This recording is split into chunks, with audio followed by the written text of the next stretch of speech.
আসসালামু আলাইকুম। আজ আমরা যে সাবজেক্টটি শিখব বা যে বিষয়টি শিখব সেটি হলো কোনো ধরনের অ্যাড-অন বা কোনো ধরনের সফটওয়্যার ছাড়াই মাল্টি স্কাইপে কীভাবে ইউজ করা যায় সেই জিনিসটি দেখব। প্রথমে আমাদেরকে স্টার্টে যেতে হবে, স্টার্ট মেনুতে। সেখানে গিয়ে স্কাইপের যে আইকনটি আছে সেটাতে রাইট বাটন ক্লিক করে ওপেন ফাইল লোকেশন, তারপর এখান থেকে রাইট বাটন ক্লিক করে সেন্ড টু ডেস্কটপ, তারপর স্কাইপের যে আইকনটি আছে সেটাতে রাইট বাটন ক্লিক করে প্রপার্টিজ। এখানে সবশেষে আমাকে একটি স্ল্যাশ দিতে হবে, সরি স্পেস দিতে হবে, তারপর স্ল্যাশ, তারপর লিখতে হবে সেকেন্ডারি,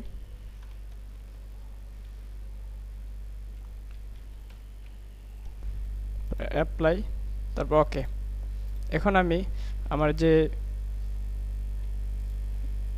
আইকনটি আছে স্কাইপি আইকন, সেটিতে যতবার ডাবল ক্লিক করব ততবারই আমার নতুন করে একটা স্কাইপি ওপেন হবে, এমনকি সেটিতে আমি লগ ইন করলে এক্সট্রা একটা আইডি লগ ইন হবে। আমি দেখাই, এখানে যদি আমি ক্লিক করি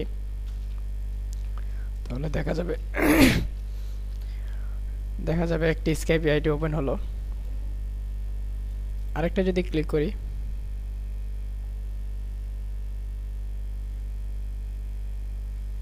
তাহলে আরেকটা ওপেন হলো। আমি এখানে দুইটা লগ ইন করতে পারতেছি।